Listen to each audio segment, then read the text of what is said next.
Good day, dear YouTube user. My name is Rafferty Harrington-Spencer, and you're watching Rafferty Plays. Now, last time on the show, we left the people of Raffertonia on somewhat of a sticky wicket. So there was snow on the ground, and they had no firewood, denoted by these symbols above their houses, the little snowflakes. They're freezing to death. Oh dear. What are you going to do, Rafferty, I hear? Well, I'm not going to lose my head. First and foremost, let's check out the situation before we rush headlong. If we go down to the bottom of the page, Tools and Reports is your friend here. Looking over to the left, we want to show the general statistics of the world in general. So, it is late autumn and not winter. We have a little bit of time to work before my people are in serious danger. So, we can see that we do have plenty of logs. This is the first item here, 69 logs in total. So, we don't need to worry too much about cutting down any more wood just yet, but we will.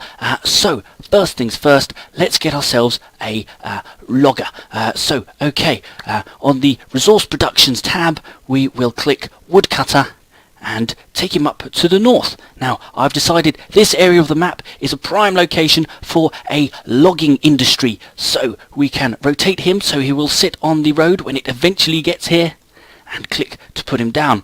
My people will now start removing the trees and bringing the resources needed. Speaking of which, as I said in my last episode, if your people have to go too far from their place of work to drop off their goods, they will be less productive. And I've also found that if your stockpile is full, they just won't work properly. So we need a new stockpile up in the north. If we go to the Storage, Markets and Trade tab, and then the second option, Stockpile. We'll build a little stockpile here, shouldn't need to be too big.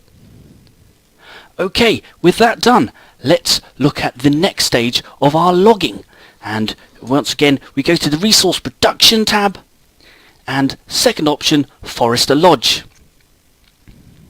Now, we need to zoom out a little bit here to see the area of influence that he has.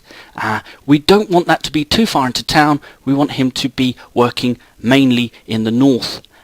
We don't want him to be working in the mountains because you can't plant trees there. So, I think just a bit north of the logger would be perfect. And click on the road. Okay, my people will once again get themselves busy and start building him. So, the final stage in this logging area. Well, as you can see, there is a lot of area where the trees just can't grow because of this stone. Now, as it happens, for a future project, I'm going to need that stone, very definitely. So, how do you remove the stone without removing the trees? Well, okay, let's go to the Removal and Destruction Tools tab. And then, as you can see, do we want to remove structure? No, and we don't want to remove everything. No, we go along to Stone, Collect Stone Only. And then we shall create an area by clicking and dragging. This should get rid of the stone, bring it into our stockpile. So, while all that's going on, let's speed up time.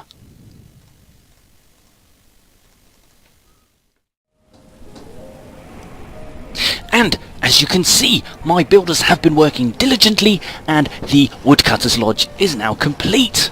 Well, I say complete, of course it's missing one vital ingredient. That would be the woodcutter himself. So, let's employ one.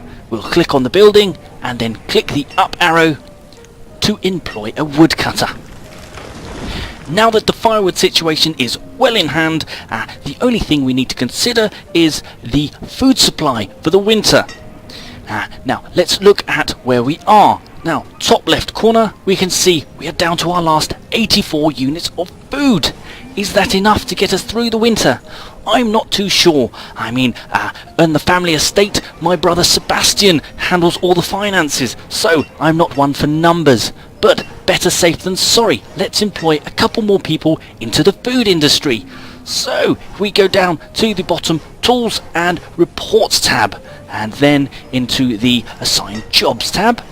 We will see we have 6 labourers available, so let's increase the gatherer and the fisherman both by 1. Okay, with that under control, we then need to talk about a balanced diet.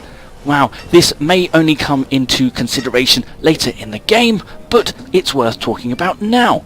Let me demonstrate. Down in the south, you can see the fishing dock. Now, the storage barn just north of that only contains fish, 30 of them at the moment.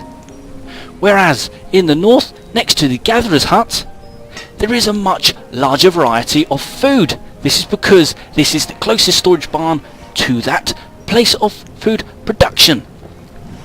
How do we stop this becoming a factor? Well, like I say, later in the game this will become more important. But, as my mother always said, start as you mean to go on. And so I shall. Let me introduce you to the market. If we go to the storage and markets tab and click market, you will see that we need quite a lot of ingredients to make this place. 58 wood, 62 stone and 40 iron, a considerable amount. But it's important, so if we click here you can see we have an area of influence once again. Now later in the game this becomes important because the market will gather supplies, not just food, but logs, stone and all sorts of ingredients all together into one place, meaning that your people do not have to travel miles and miles to get it, making them a heck of a lot more productive. Let's click one here. There we go. We have a market going, we have a woodcutter going, and we also have a logging industry. Join me next time to see how we get on. I have been your host, Rafferty Harrington-Spencer, and you have been watching Rafferty Plays. Thank you very much. See you next time.